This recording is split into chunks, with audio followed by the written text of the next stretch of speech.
Hi. This episode I like to talk about nunchucks.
I find it really it's good to practice, one, to strengthen your wrist, and second, it's revolves around a circular motion, which applies in all Chinese martial arts, um, including Wing Chun.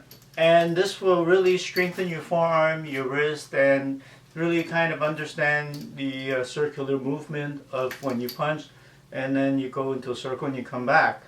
Um, and it's a very good training tool. The only thing is, a lot of places are illegal, so you do have the option to play with rubber ones, which I have a pair of rubber nunchucks here. One thing you must realize that for my taste and my nunchucks, I find that their chain is always too long. So what you got to do is, when you find it too long, you can just cut one of the lengths, bend it a little bit, and then rehook it with one chain less. And I'll give you a close up of this. One chain less, so that the chain is not too long. The other thing is, I really don't like the swivel nunchucks. People think that they're doing nunchucks a favor by putting ball bearing swivels onto them, but when you have the ball bearing swivel, they actually swivel too much, and the nunchucks slips out of your hand when you try to catch it. And on top of that, then when they swivel so well that there's no feeling when you're playing the nunchucks, and there are no feedback. I much prefer the older ones with a chain and a screw, and then there's no swiveling, ball bearing swivels whatsoever, where it's just a bolt that goes through, and then the bolt just hooks onto a chain. And when you're playing with those, you hear the grinding of the chain as you play, and those give you a better feeling, a better feedback. Whereas when you have the swivel, you just feel like there's nothing there because it just swivels too well. So what I did was I just put some masking tape on it so that it won't swivel as good. So that way it gives you a better feel of these nunchucks.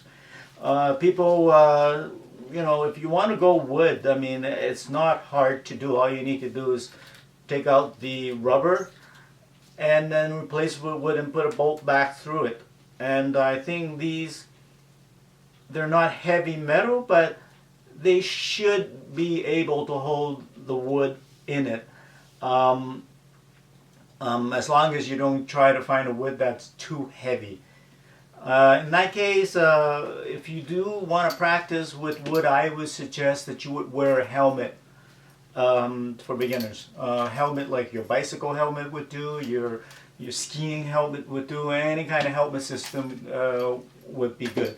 Most people, kind of injury they get is they hit the funny bone with the stick here like this with wood, and you're not going to break your arm, but it feels really bad when you hit your funny bone. Your whole arm goes out of whack. The other thing, the danger is mostly is that you hit yourself in the head with wooden ones. So if you do go wood, wear a helmet and you should be fine.